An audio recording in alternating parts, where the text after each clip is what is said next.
ทราบหรือยังครับว่าครม.เห็นชอบโครงการ170,000 ล้านค่าครองชีพ43 ล้านคนก็จะเริ่มลงทะเบียนตั้งแต่วันที่25 พฤษภาคมนี้ครับโดยกลุ่มบัตรสวัสดิการแห่งรัฐ13 ล้านรายก็จะได้รับเงินเพิ่มครับในขั้นไปตั้งแต่อายุ18 ปีขึ้นไปอีก30 ล้านคนเนี่ย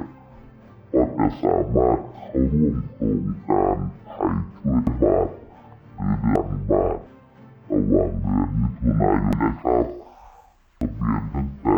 25 พฤษภาคมไปจนถึงวันที่30